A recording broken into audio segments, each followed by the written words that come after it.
We are now below the deadline, the financial and diamond district. Here there are more diamonds by the square foot than any part of the world, including the Transvaal.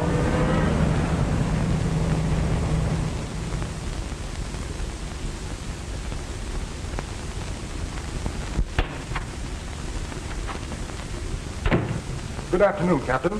How are you, Peter? Oh, hello, Captain Simon. Hello, Molly. Mr. Abrams is expecting you.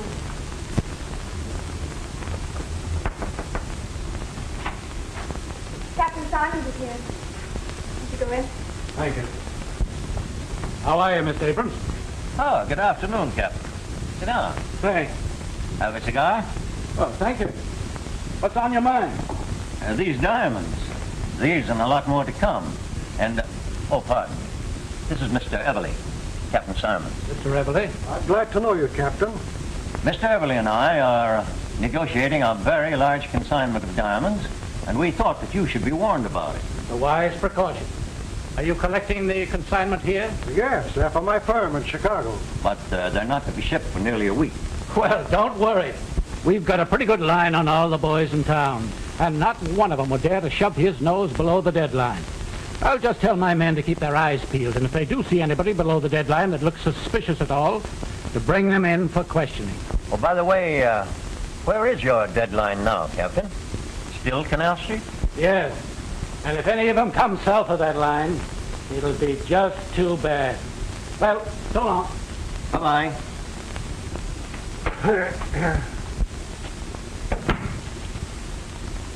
Well, I know where to get a nice solitaire for you, Molly, as soon as you give Terry Mulvaney the gate. You'll be too old by that time, Captain Simon. Oh, you're never too old.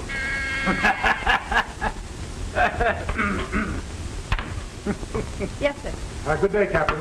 Goodbye, Peter.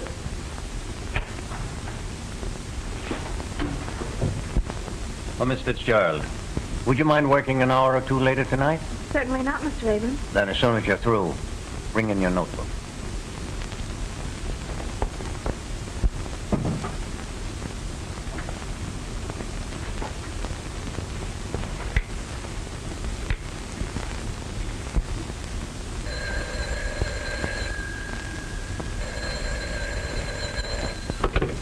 Hello? Hello, Molly, my darling. Terry, dear, I have to work late tonight, so don't wait for me. I'll have supper downtown. You can meet me near the subway entrance around 9. Sure, darling, I'll be there with me buttons all shine. Right.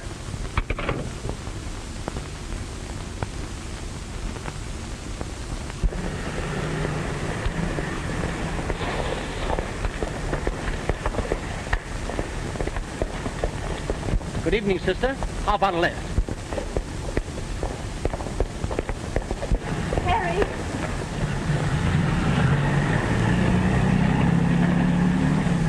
What's the matter, darling?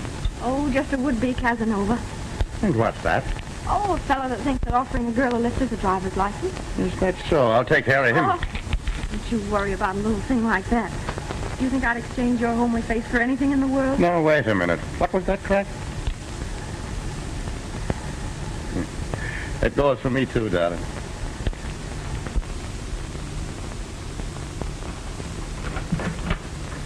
Hello, Annie, dear. Well, good evening, Miss Tiverton. How are you this evening? Why do people always think it's polite to ask silly questions? Well, look who's here. Have you had your supper? Yes, thank you. Glass of milk and a sandwich, I suppose, standing up at some lunch counter. Oh, well, this rush will soon be over, and then I'll have my evenings to myself again. Would you like some tea, Terry? Uh-huh. I'll go fix some. Are you still here? I thought it was time for you to be going home instead of coming here visiting. Well, I suppose it is a little late for elderly people, but Molly and me won't mind if you want to go to bed. If you expect me to resent that, you're wrong. Why on earth don't you sit down? You've been on your feet all day, haven't you? I tell you, that I have. The poor dogs. Every time I make them walk, they get sore. And when are you going to get this advancement you're after? Well, the exams are in June, and by July you'll see me a full-fledged detective. Then crime will automatically cease, I suppose. Oh, no, not immediately. You see, there's the honeymoon first. Terry Mulvaney, if you don't make Molly the happiest wife in the world, you'll have me to answer to. Won't be for the want of trying. Molly needs a rest. That man Abrams works her too hard. Don't know what people want with diamonds anyway. Useless things. And yet if they can't buy them, they steal them. Oh, no, not much chance these days. Rot. Half the crimes in the world are never solved. Oh, here, let me hold it for you. Well, at last I found a use for a policeman. Oh, I don't know. Molly found one. Did you ever try it? Are you two still bickering? Here, let me help you. Well,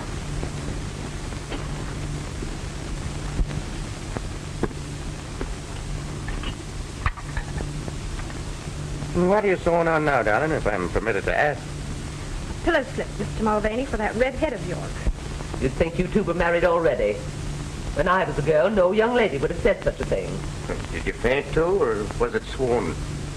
I think you'd better confine yourself to questions of more importance. You got your book, Terry? Oh, yes, sure.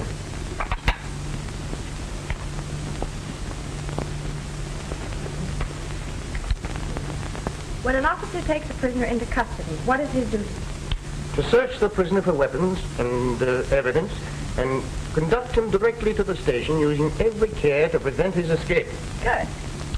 Under what circumstances is a policeman legally justified in using his pistol? Was that correct? Under what circumstances is a policeman legally justified in using his pistol? And let me tell you, Flash, even if she wouldn't give me a tumble, that Fitzgerald dame can have my role any time she gives me the come on. What's she got that the others don't have? Oh, boy. She's got everything. Hold on, Spike. We're not mixing pleasure with business. She didn't fall for you. So now we got to find out some other way when Abrams is going to ship those diamonds. Rocks fascinate you, don't they? How do you think I got the name Diamond Dutch? Chasing after fluffs? Maybe not. But I never saw you pass one up. Right. But when there's a job on hand, I don't play with fire. You never saw me get burned. Well, I'm getting penny burned right now. Here we are, all set to make the biggest haul that's ever been pulled. And all you can think about is some dame that you've never even seen. But I'm going to see her. Tomorrow, I think. We better call the whole deal off. When you fall for a new fluff, I know what happened. So do I. But I can also defer the pleasure to an appropriate time. Don't worry, Dutch. I've seen him play fish for months before she took the hook.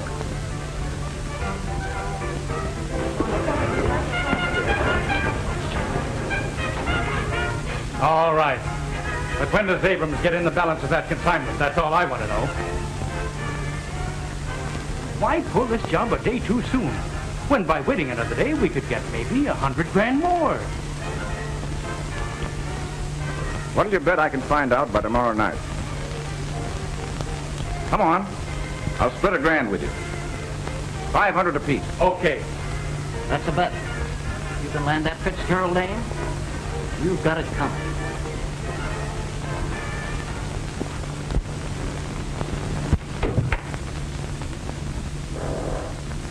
Mr. Ackroyd? Right, young lady. And you are Miss, Just Mr. Abrams' secretary. Will you wait a moment, please? With pleasure. I come to look for a diamond, and behold, I find the pearl.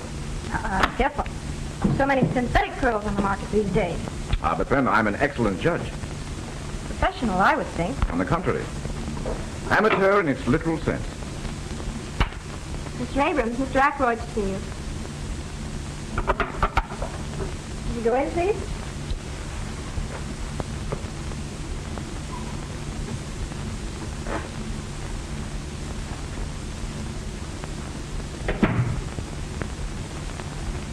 Sorry I'm so late. I suppose it's about your closing time. Oh, there's never closing time when we have a client.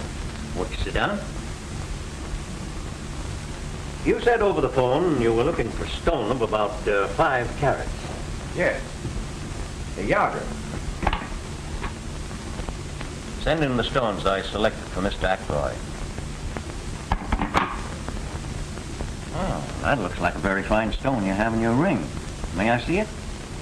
Yes. I picked that up in Hatton Garden.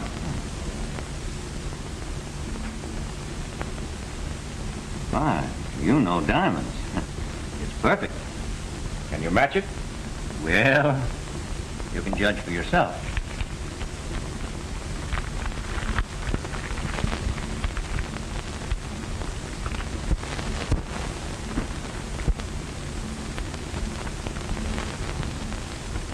May I use your glass?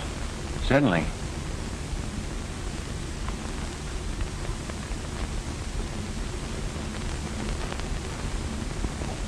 Aren't you going home, Molly? Doesn't look like it, does it? I had a date, too. Woman proposes, but business disposes. Well, I'll be glad to get home and dispose of that corned beef and cabbage that's waiting for me.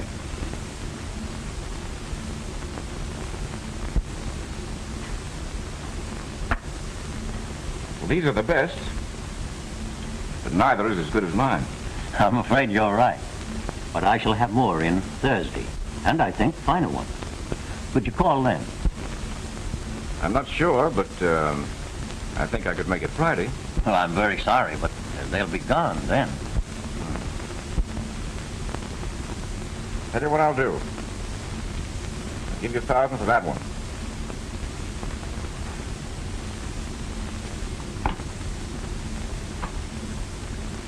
Miss Fitzgerald, make out a receipt for Mr. Ackroyd for $1,000.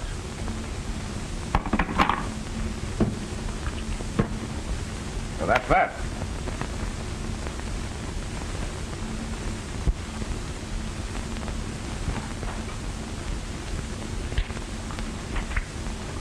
Here's your receipt, Mr. Ackroyd. Thank you. I'm sorry to have been the cause of keeping you so late, but perhaps I can drive you home. Well, I am rather late. Then why don't you let Mr. Ackroyd take you home? All right. Good night. Good night. Good night.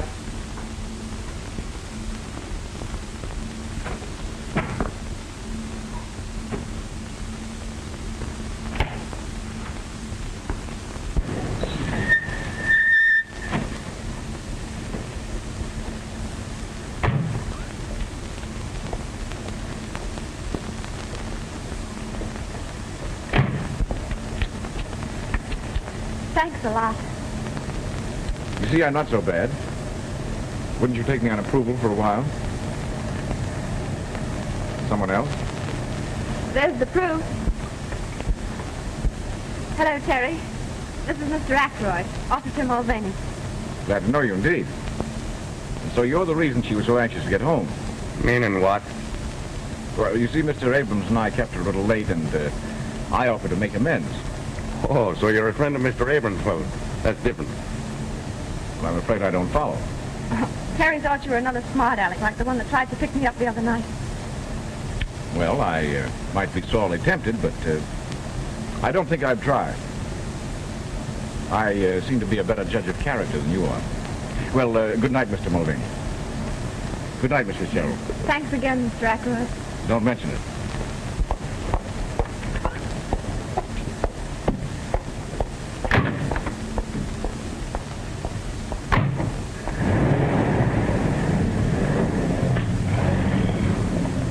What's the matter? You don't seem to like the gentleman. I do not. Oh, Terry, you need never be jealous of me. As a matter of fact, I only accepted his offer so that I wouldn't keep you waiting. Well, who is he? All I know is that he just bought a diamond for $1,000. I thought he was another one of those mashers, like the one last night. I'm not that foolish. You're in love with me, ain't you? Uh-huh. Yes, Spike? You're right. She had to be seen to be appreciated. Yeah, I thought she'd appeal to your sense of proportion. Yeah? Now I have another object in life. And now Stenog interferes with 100 grand, huh? You'd better dig for 500, Dutch. You too, Spike. Did you find out? I not only got a good look at the office, but I found out that the consignment will be complete on Thursday night. To top it off, I drove the young lady home. That wins the bet, I think, Dutch. You're a wonder, Flash. Yeah? Well, it cost me $1,000 to do it. I bought that one. Only worth 800. Oh, I'll get most of it back.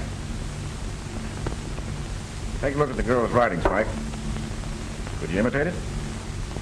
so she couldn't tell the difference herself. What's on your mind? She seems to prefer an Irish harness bull to me. Meaning what, he says? Oh, so you're a friend of Mr. Abrams. Well, that's different. Begor, I'd like to push the ugly mug of him down his own throat. All right, forget it. We got to think about this job ahead of us. That's just what I'm doing, Dutch. When you're pulling a big job, it's always safer to have some goat to take the rap. Sure. It satisfies the public and gives the cops a chance to save their faces. Right. And this is where I kill two birds with one stone. Officer Mulvaney will be the goat, and Miss Fitzgerald will be... In circulation again. But how are you going to do all this? Easy. Just practice on her handwriting, Spike, and we'll send Terry a billy-do on Thursday.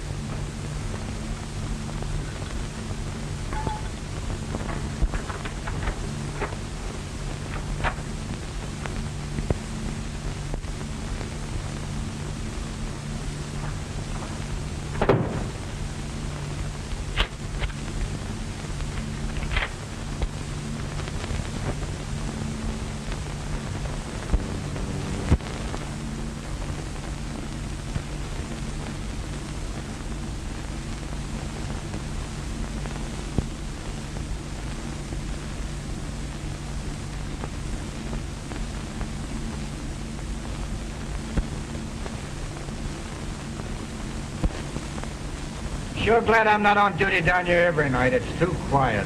Yeah, I'd rather be uptown myself. Hello, boys. Well, no pinch tonight, Palmer? Oh, I think the captain's crazy. There's no one below the deadline tonight.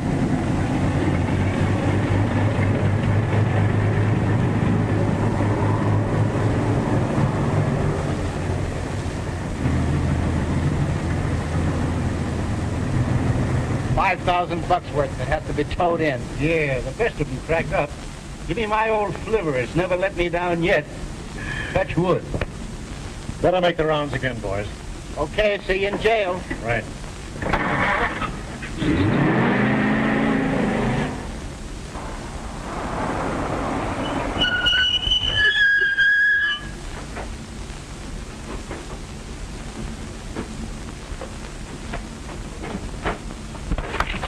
Okay, Flash.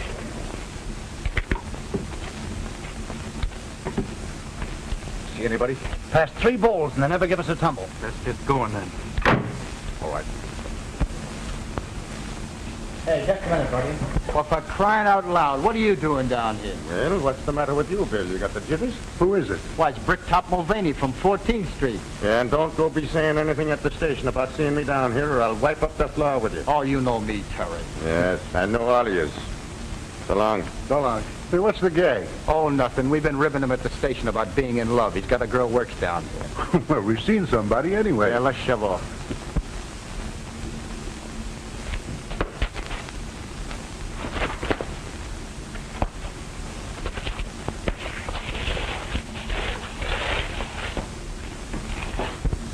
Number 47, Chesterfield necklace. Check number 3. Miss Fitzgerald, call the express company now. Number 54, tray of 15 brooches. Check number 4. The line seems to be dead. What? Stick 'em up, all of you.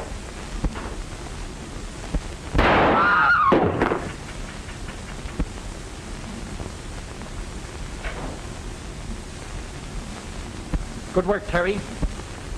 Terry. Shut up. And let that be a lesson to all of you. Keep your hat on your mug. You want that brick top to give you away? Now turn to the wall, all of you. Start now.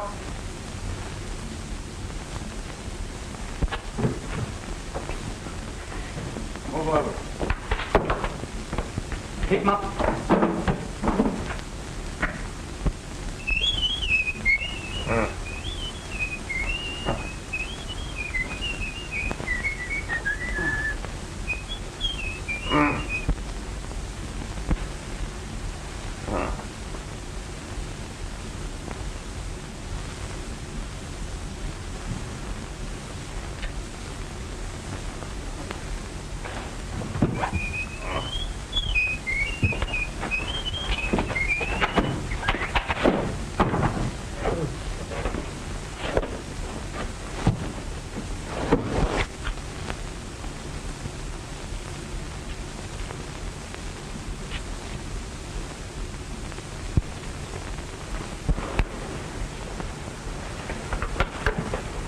just the guys I'm looking for. Put them up. Put them up.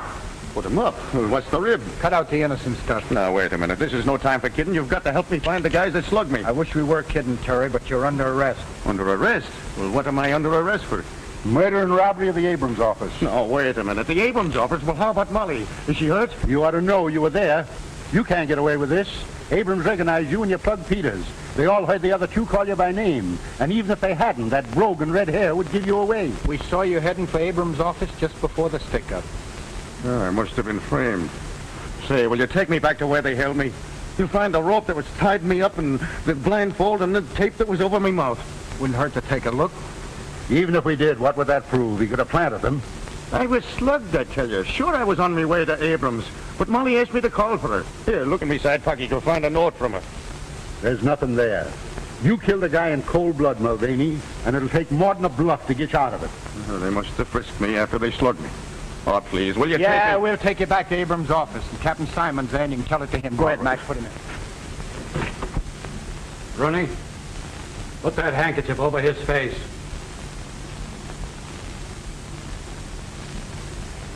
Now, we've got you, Mulvaney. You might just as well confess. But it couldn't be Terry. Well, naturally, you wouldn't admit it. But I don't think it'll be very difficult to prove that you were his accomplice. Now, you leave her out of this. Mr. Abrams, is that the man who led the hold-up men? It is. Without a doubt, it is. I've seen Mulvaney many times. I couldn't be mistaken. Mr. Abrams, are you sure that he is the man that shot Peters? Yes, I'm sure he is. I was slugged, I tell you. All right, Bill. Take him away and lock him up. Oh, Terry. Terry. It isn't true, darling. I was framed. I'm going to prove it. He's just putting on an act. Take him away. I have a few more questions that I want to ask you. Don't let them bully you, Molly, and don't you worry about me.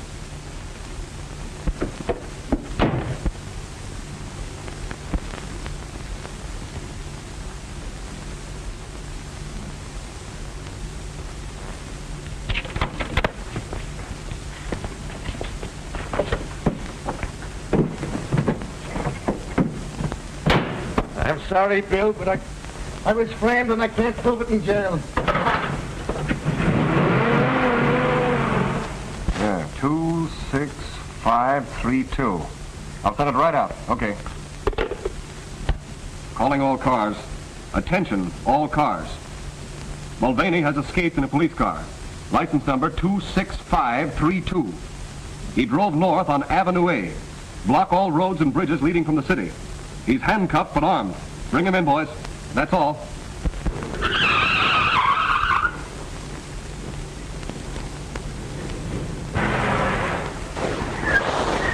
Yes, sir. What can I do for you? There's nothing to be scared of, buddy. You do what I tell you. I want you to cut these handcuffs off me. Yeah, but what'll they do to me for helping a prisoner escape? You're helping an innocent man, and you'll be glad of it one day. Come on, hurry up.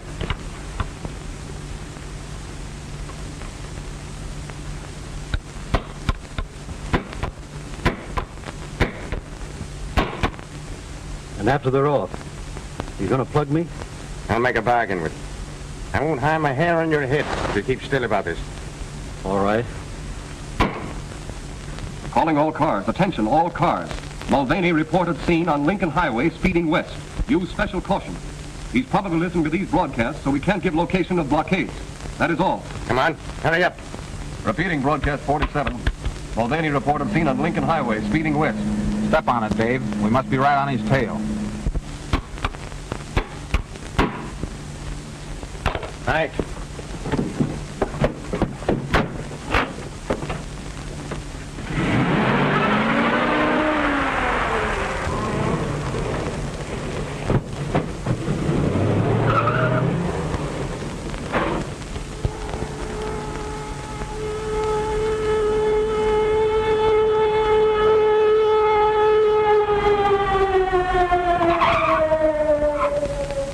He just left. Mulvaney just left. He made me cut his handcuffs. He went in that direction.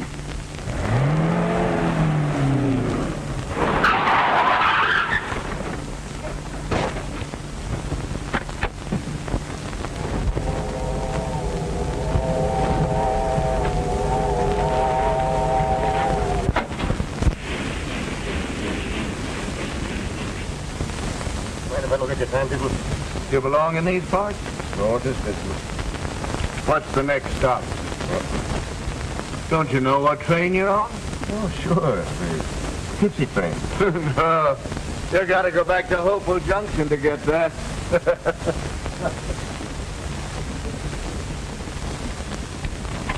Where to, sir?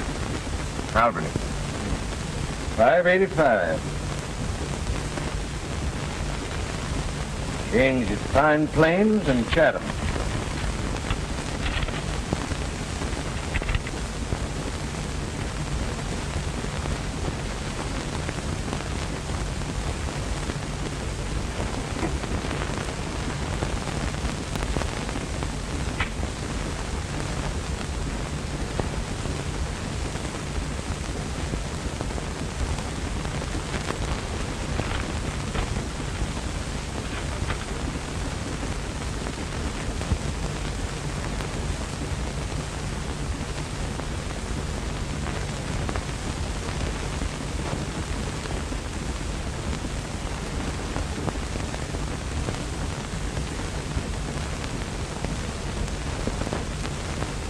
Got this police wire at Billings. The man in Section 9 answers the description exactly. Take a walk through, but don't let him see you look at him. And if you think he's the guy, we'll stop and send a wire ahead to the sheriff, Pine Plains. Right. Now look here, Miss Fitzgerald. I'm not as interested in the capture of Mulvaney as our friend the detective is. But I'm an investigator for the insurance company, and my job is to get the diamonds back. Are you going to help me, or are you not? I tell you again, I know nothing. I don't believe Terry had anything to do with it. Wasn't it because you saw him that you fainted? I didn't see him. Terry didn't do it. Then why did you call him by name? I didn't. One of the men called the murderer Terry. I repeated the name in amazement. Never thought it was Terry Mulvaney. Yet you admit you tipped him off. I only told him I wouldn't have to work late after the diamonds were shipped Thursday. Same thing. Are you in the habit of fainting? No. But you did faint at the most convenient time, didn't you? Hello? Yes, right in. Thanks. Hello? This is Stenton calling by request, Bill. Hi, diddle diddle, the captain of the fiddle. What's that? You got him? That's great, okay. You don't know anything, huh? Then let me tell you something. Mulvaney's been caught and he's confessed and he said that you were in on it. I don't believe it. Your game's up, girlie. You'd better cut out the bluffing. You're doing the bluffing. If Terry had been caught, don't you think you would have been overjoyed? Instead, you sat there and watched my reaction. You better learn to act. Sorry I can't say the same thing to you. But I'm very glad to know just how clever you are. Well, they both think they're clever. Mulvaney has as much chance of getting away as the well-known dog with rubber legs has. How's this? Feel certain passenger on number 19 is Mulvaney, wanted for murder. Meet train at Pine Plains. I hope there's a reward out for him. Maybe there is. You stop at Clinton and shoot this ahead.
Here's another body, poor devil. Look at his face. Or what was his face? Hey, John, we found the body of the conductor and the brakeman.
Well, who are you? And who asked you to come in? If I waited to be asked, I'd be on the outside most of the time. I see she's read the news. Are you one of the detectives? No such luck. Death did their work for them. I still have to find the diamonds. But you won't find them here. And I hope you'll have the decency to respect the poor girl's grief. I have the decency, ma'am, but I haven't got the time. Perhaps she'll talk now, more than she did last night.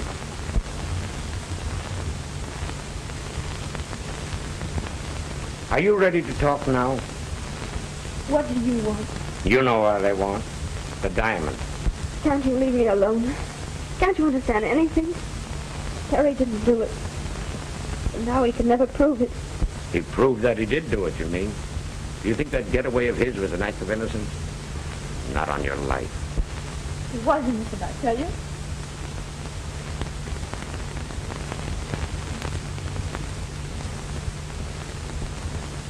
You expect to find the diamonds behind the pictures or under the carpet? Molly said she lived with her aunt. Are you Miss Tibbet? None of your business. I make a lot of things my business. In fact, I sometimes act like an old woman. Oh, no offense, madam. No offense. If you think you can get me angry that way, you're mistaken. And if you're through, there's the door. Who were Mulvaney's Confederates? He had no Confederates. He didn't do it. He didn't. Come on now, Molly. Terry's dead. See those guys that let him down and get all the gravy, do you? I don't know what you mean. You know what I mean. Those fellas that framed him. That's why they called him by his name. You don't want to see them spit Jack while carrying coal. Stop it. Don't you think I've suffered enough? Yes, he's dead. You who killed him. You with your false accusation. You drove him to it. Somewhere the real criminal's laughing at your stupidity. I'd laugh too. I'd like to laugh, but Terry, the joke's on him too.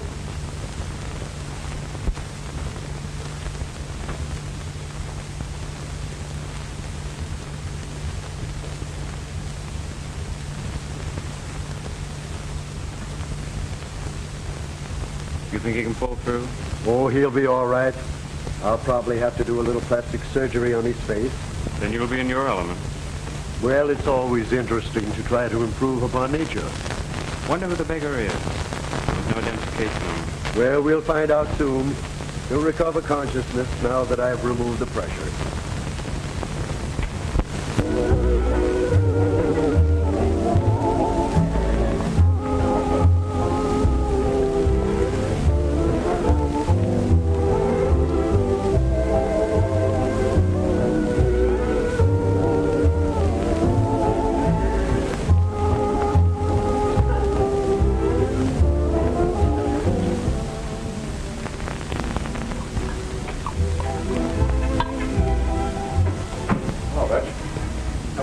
I see. My long suit. You're telling me? Well, everything still seems to be under control. Sure. The Dicks haven't the ghost of an idea that was our job. They're still sure it was Mulvaney. But the cops are still watching every fence for the stones. Certainly. Why not? Every time there's a job full, the guys make the same mistake. They want to cash in right away. So they peddle the stuff while it's hot, and they're picked up. I tell you, Dutch, we have the right idea. Handle each job like a legitimate business. And don't expect any profits for the first year. And that's why we're still in business. And never even an entry on the blotter against us. Well, those Abram diamonds are staying under cover for a year. Okay with me. Now, I suppose you're going after the dame. Not yet, Dutch. I know women. And I know that Molly Fitzgerald is still thinking of Mulvaney as a martyred hero. Nurse tells me that you're feeling a little better. Do you think that you can answer a few questions? There was no identification in the remains of your clothes, so we don't even know your name. O'Malley. Ted O'Malley. Ted O'Malley.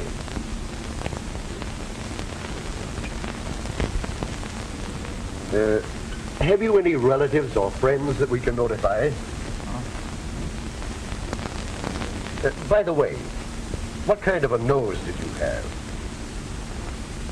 I mean, I shall have to build up your nose from practically nothing.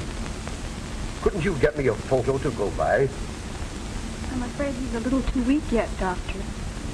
Oh, well, I'll give him a classical one.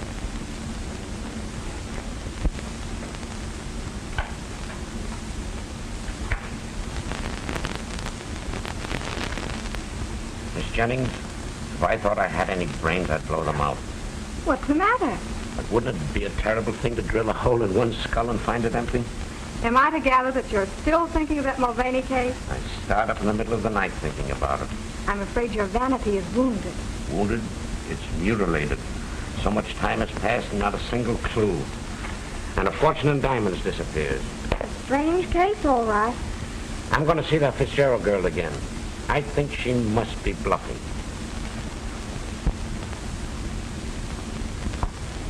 Where's your winter coat? Oh, I sold it. I won't need it. Well, this is your business, Molly. But I'd like to see anybody try to force me to leave town. You don't seem to understand, Annie. I'm branded as a thief. Nobody will give me a job here. Don't forget you'll always have a home here. Remember that.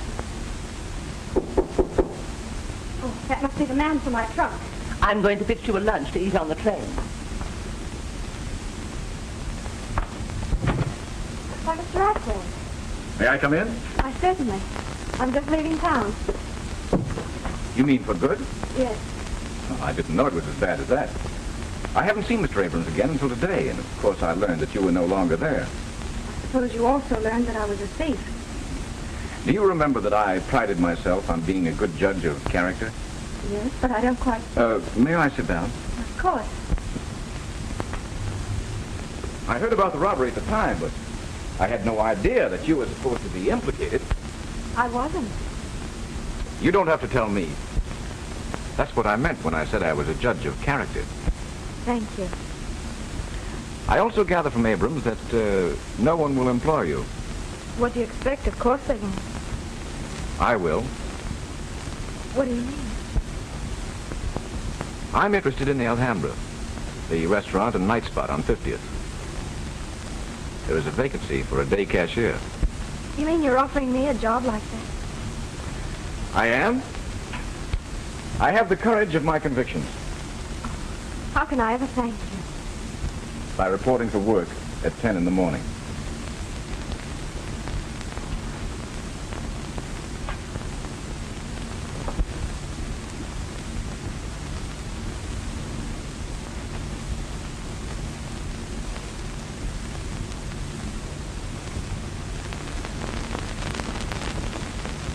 Yes, we can leave the bandages off now. Sure, Doc, and that won't make me mad. No, I suppose it probably won't, but evidently you would like to see what I've done for you. That I would.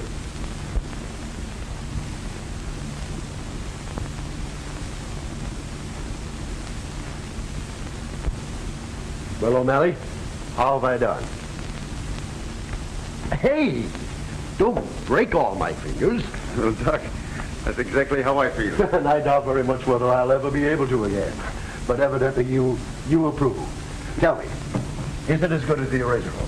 Well, Doc, I think it's a bit improvement. And if it wasn't for me head, I wouldn't even know myself. Well, you know, you really could dye that and have a little joke with your friends. Huh? Oh, yes. It would be a joke, wouldn't it? Well, I'm really glad that you're pleased. And the railroad company will be, too. You'll probably let them down easier. What do you mean? Why, the insurance adjuster has been here several different times. They offer to settle with you for $2,000 in cash and all your hospital bills. $2,000? Yes, and you won't have to go to court and give half of it away to some attorney. $2,000? Well, that would come in handy. Why, yes, of course it would. Incidentally, here's the check that the insurance adjuster left and also his form of a release. You can sign that if you care to. It's entirely up to you.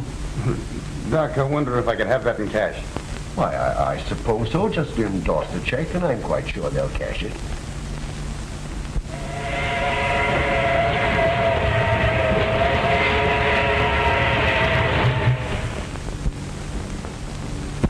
Come in. Thank you, sir. Want to sit down? You're the investigator employed by the insurance company on the Abrams robbery. Correct. Well, sir, I'd like to right her wrong. Commendable ambition, but I don't see the point.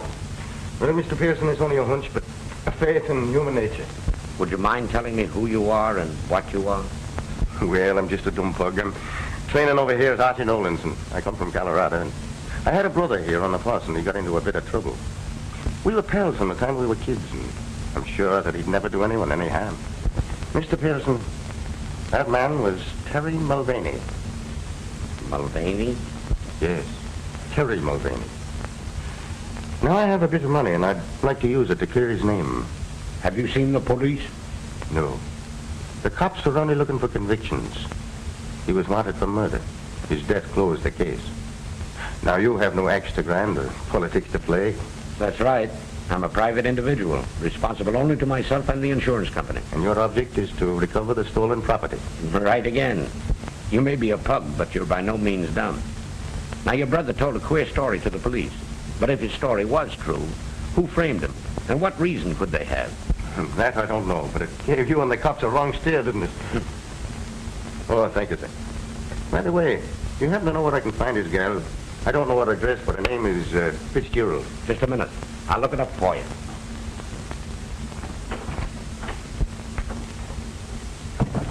Miss Jennings, get the Mulvaney file. Quick, the fingerprint records.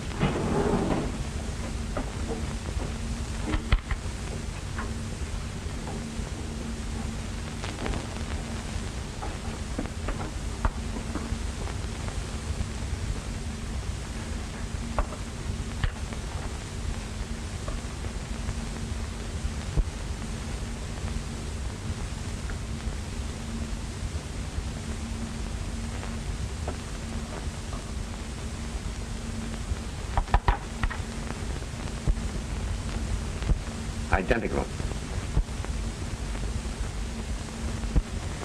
He's our man.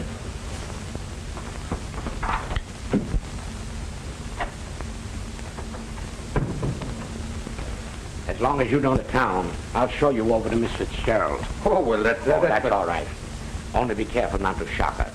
Remember, she thinks you're dead, Terry. How did you know?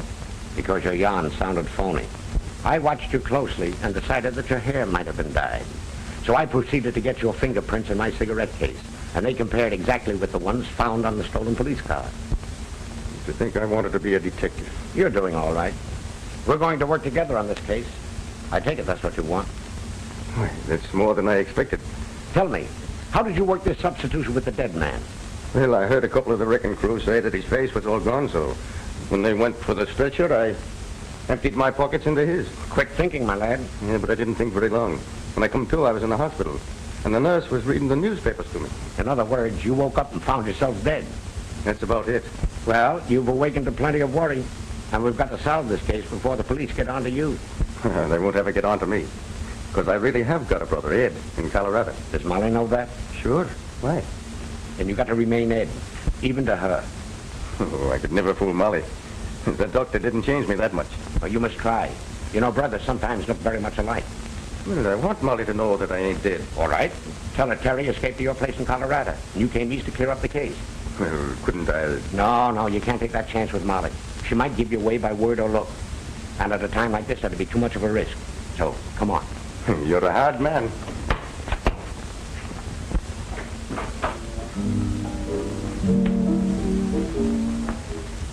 We saw Pearson outside talking to a guy. Pearson? Oh, the insurance company sleuth. Forget it. What'd you find out? Well, we can get rid of a few grand's worth. It's safe enough now. You don't think Pearson means anything? Not a thing. He used to park on Molly's trail, but he's given that up. Well, I still claim you shouldn't have given that dame a job here. Why? Well, Fluffs have brought down bigger guys than you, Fred. Oh, forget it. Pour yourself a drink.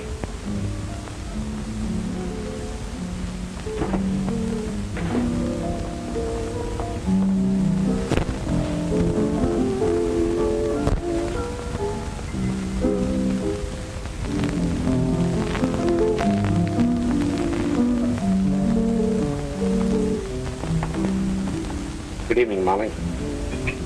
Why are you so happy? Now that I've got a job again, can't you leave me alone? Please don't get me fired. Oh, don't worry about that. I just wanted you to meet a friend of mine. This gentleman here has convinced me that Mulvaney was innocent.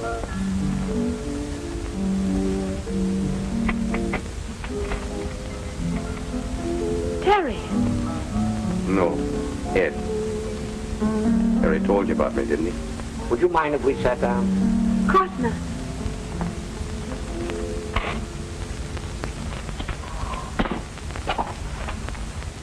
Yes, Terry did tell me about you, but you might be his twin. No, is that nice? Here I thought I was much better looking. You talk like him, too. Of course, your hair is darker and your nose is different, but if Terry weren't dead... He's not dead, Molly. He escaped from the train wreck. He's not dead? Are you sure? Have you seen him? Yes. He's at my place in Colorado. Is he well? As well as I am, and I never felt better in my life. Now, if you'll dance with me, I'll tell you all about him. Oh, I'm far too happy to dance in this jam. I want to tell Auntie. Can we all go home and you can tell me on the way? Now, wait a minute. How about your supper? Oh, I'm far too happy to eat. Come on, Mr. Pearson. No, you two run along. I'll stay here. Hey, boss. Pearson and that ape we saw him with outside was talking to Molly. She's acting up like a 2-year-old.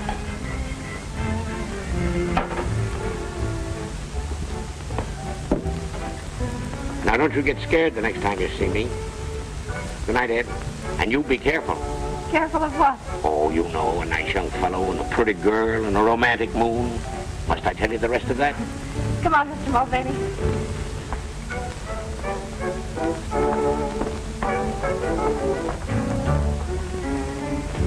Boss, looks like you've been asleep at the switch.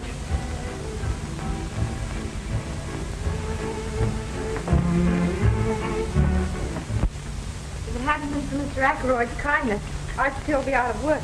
Isn't that right? That's right. Now, look. If it's some money that you're needing, Oh, no, sir. I couldn't think of it. I'm doing nicely now. Young man, your heart's in the right place, but I can't say the same for your brain. I've married. Now, wait a minute. Maybe Miss Tibbet is right. I'm always right. I objected to your brother as a policeman, but no young man in his senses would ever take up prize fighting as a profession. Look now. How about Gene Tunney? He seems to have done all right for himself. As soon as he got any sense, he quit. Just the same, I want you to know that you brought more happiness into this house than's been here for many a day. I like you. Thanks. You know, that goes for the both of us, and if I wasn't in love already, I'd be asking you to marry me. Oh, go along with you. You're just another Terry yourself. Good night, and God bless you.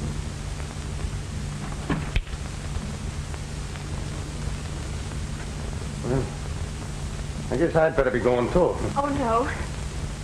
I want to hear it all over again. Again? Oh, my dear child, I told you in the taxi, and I told you in the park, and I'm just after telling your Aunt Mary here. I know, you're a darling. I didn't mean to say that. Well, what's wrong with calling me a darling? I don't know, something just came over me.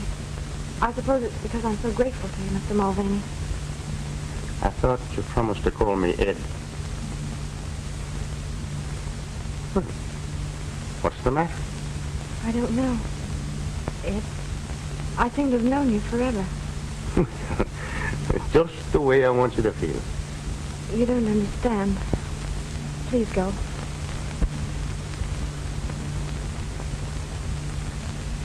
I'm sorry. Will you forgive me? For what? I was going anyway. I suppose you think I'm crazy. I feel crazy. After all these months of anxiety, you suddenly appear and sweep it all away. I want you to know how happy you've made me, and how grateful I am to you.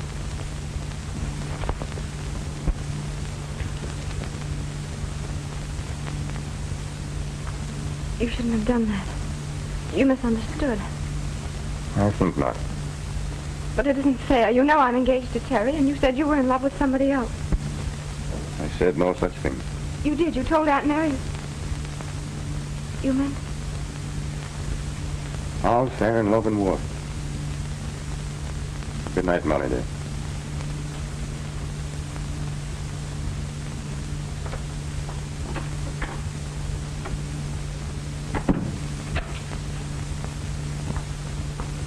done. Oh, Aunt Mary, what'll I do? What's the matter, Molly? Oh, I know it's terrible, but his voice, his mannerisms. I felt sure Sure of what? he was Terry. Don't be crazy. They're almost dead ringers, it's true. But Terry wouldn't dare show his face around here. There.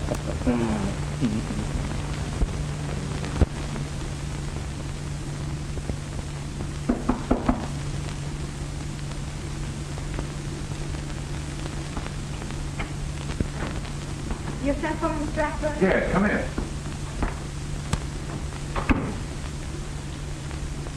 Sit down, Molly. Want to have a talk with you. Cigarette? No, thank you. You have a good time last night? Yes, I heard some splendid news. Why do you ask? Well, I happened to see you go out with, Mr. Mulvaney? Mulvaney. Yes, he's a pugilist. Oh, a fighter, eh? Well, I never heard of him. He's Terry's brother from Colorado. He's training with Artie Nolan now. So if it isn't one Mulvaney, it's another. Why do you say that? Look, I've been pretty nice to you, haven't I? I've left you alone and never bothered you. Waiting until you got that crook Mulvaney out of your mind. Now, don't interrupt. I'll do the talking. I wasn't going to say anything until you got rid of the blues. And now, when I see you're happy for the first time, it's with another guy. Don't I deserve a better deal than that? I'm sorry. I'd no idea you felt that way. Listen, you're not as dumb as that. Why do you think I gave you a job here when everybody else thought you were a crook? Mr. Pearson doesn't think so now. Listen, Molly. The cops have been on this case for months now, and there aren't any clues. If you think that he'll ever be proved innocent, you've got another thing coming. Even if he were, what's the matter with me? Don't you think I'm a better catch than an Irish harness bull with a brogue as thick as a shillelagh? Now, me darling, it's time you got wise to yourself and started being nice to the fine gentleman that's been nice to you. Wait a minute. Sorry, Flash. Well, I shall appeal to your reason at a more convenient time.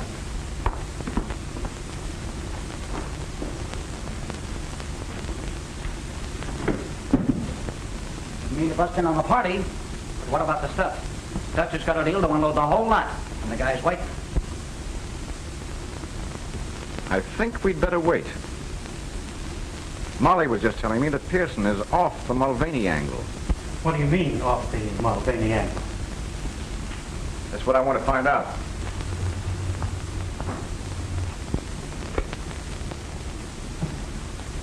Send Al up here at once. What? What's the matter? Molly's walked out. That's the best news I've heard today. Shut up. She must believe I'm an awful sap if she thinks I can't keep her from walking out. Well, maybe it'll be more fun this way. Okay, Oscar. Keep Molly's job open. What do you mean, boss? Yes, Al. You used to hang around Artie Nolan's, didn't you? Sure, that's how I learned to use my mitts. Unfortunately, this job calls for brains. However, I'll try you out. I want you to go back there and get to know a pug from Colorado. He's a brother of Terry Mulvaney's. What's he look like? You saw him last night going out with Molly. Oh, I thought there was something familiar about that mug's face. What do I do? Spoil his looks? Oh, no, nothing so crude. Just get his confidence and when you...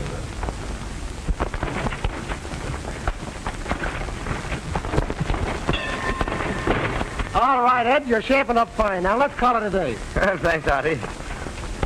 Say, I haven't seen you around here much before, have I? No, I'm a chauffeur now. Can't get around like I used to. But I like to work out with you whenever I can. Well, that goes double. Let's make it often, huh? Okay. Well, I have to be on my way as soon as I hit the showers. How do you feel? Sure, and I'm feeling fine. There's nothing like a good workout in the shower.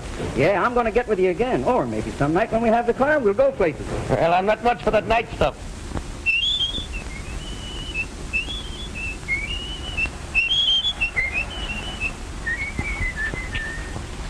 Say, Al, who is it you work for? Flash Ackroyd, the guy that owns the Alhambra. Oh, that's funny. I met a gal that works there. She used to be engaged to my brother. And boy, did I fall for her. What's her name? Molly Fitzgerald. You mean she used to work there? Well, what's the matter? Was she fired? She walked out. Didn't you know? Oh, I haven't seen her today. I can't see why she should quit. I don't know. Search me. Looks all right to me, boss. Bit of a sap, maybe. Humidity falling hard for Molly. He said that, did he? Yeah. But what do you care? Just give me the word. Go get him. Bring them up here. Now you're talking. I'm telling you, I couldn't be mistaken. No two men could ever whistle exactly like that. Funny, though, that he should be working as a chauffeur. Maybe not as funny as you think.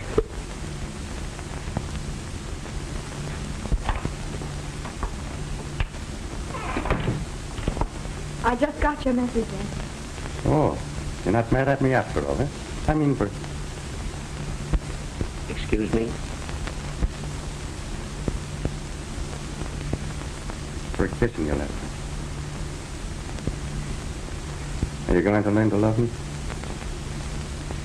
That's not fair to me or to Terry. I told you before that all's fair in love and war. Repeating it doesn't make it so. Molly, sit down. I want to talk to you. You know, from the first minute I walked into that place last night and laid eyes on you, the heart within me stopped. And then it started to pound like a trip hammer. And that sounds something like love, doesn't it? Not necessarily. It could be indigestion. Once a snooper, always a snooper. That's what I'm being paid for.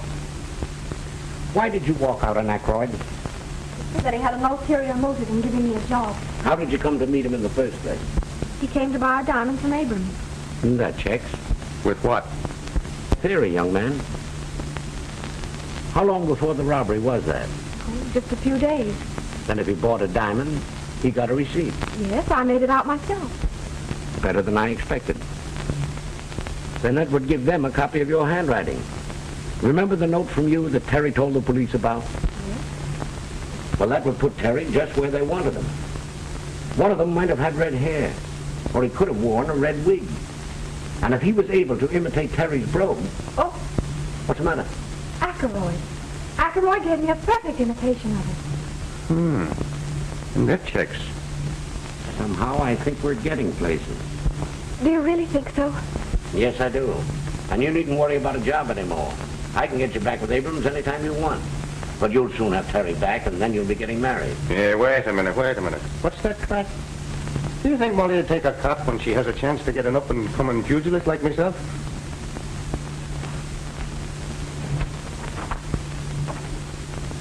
Oh, maybe I shouldn't have said that.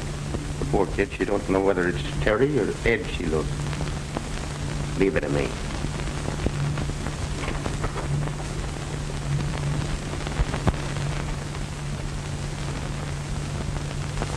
What's the matter, Miss Fitzgerald? Mr. Pearson, you really believe Terry's innocent, don't you? Why, certainly. Why do you ask? Because I don't know whether I should tell even you, but that's Terry. What are you talking about? That's Terry Mulvaney, not his brother Ed. I wondered why I was so attracted to him. I thought it was his voice, but his eyes are the same, too. Go on. It was when he cupped his hand to his ear and said, "What's that crack?" Then I knew for certain. I tell you, Terry's come back from where I don't know, but I'm afraid. There's nothing to be afraid of. Terry didn't come back from the dead. He came back from the hospital. I've known it all along. Then I've been the goat. I'm going to give him a piece of my mind. Oh, just a moment. It was all my fault. I insisted. I was afraid that, try as you might, you would give him away. He had no right to make love to me. Well, who had a better right? Nevertheless, you wait. Don't you tell him.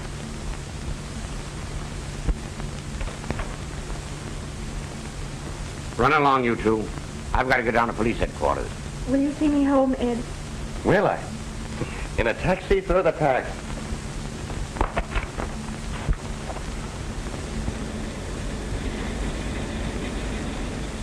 Ed, there's something I must tell you, and it may relieve your mind. Well, me darling, you go right ahead and tell me. I've been true to Terry all this time, even though Auntie and everybody said I was a fool. They did. Yes, and it wasn't until he disappeared that I found out what a wretch he really was. Well, that couldn't be so. It's a pack of lies, I tell you. No, the truth, all right. Well, just show me one black eye that would ever say a thing against me. Well, against me brother. I can show you a dozen. People who bribed him. Girls he wronged. Boy, it's lies, I tell you. It's lies. Well, now tell me what you're laughing at. Terry Mulvaney, alias Brother Ed. Terry Nah, Terry. You're lying to me. Oh, Molly, my darling. Oh, Terry, what happened? Why didn't you tell me? I was making me escape on a train and it was wrecked. I changed places with a dead man. Oh, Terry, you poor dear. Oh, I was never so rich in all my life. You must think I'm terrible. But it was mean of you not to tell me. Mr. Pearson wouldn't let me. Yes, I know. He told me.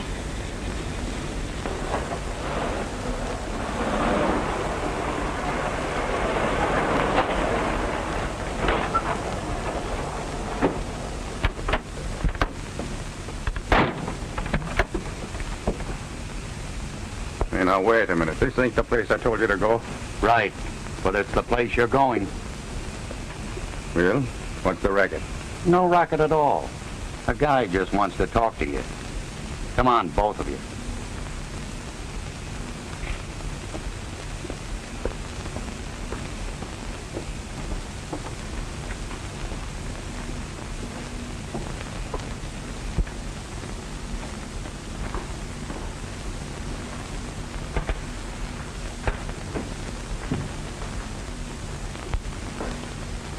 So here you are.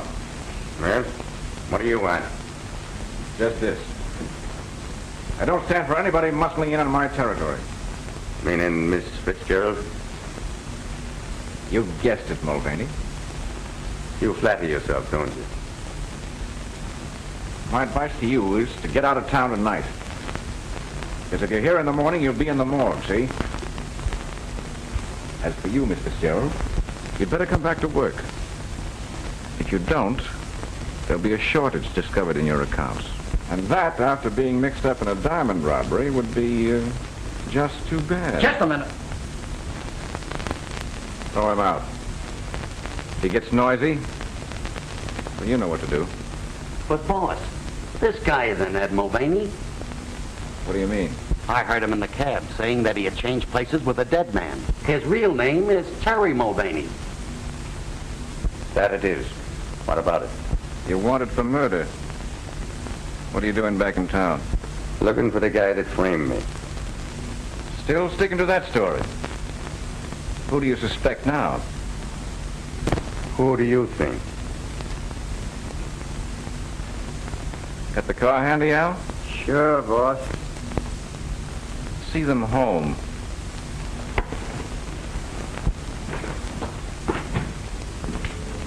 That guy knows more than he was telling. Pearson must be onto something. I knew that dame would snag us sooner or later. Who's snagged? Maybe they don't know a thing. I'm just not taking any chances. The alley's full of cops.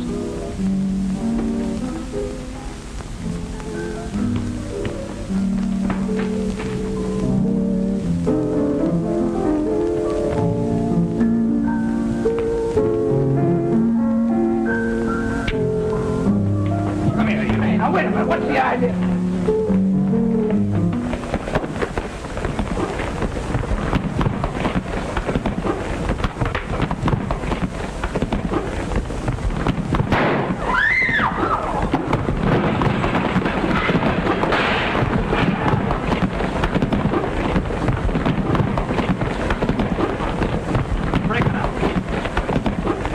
Are you all right, Terry? Why, sure he's all right. What do you think I've been training at Artie Nolan's for?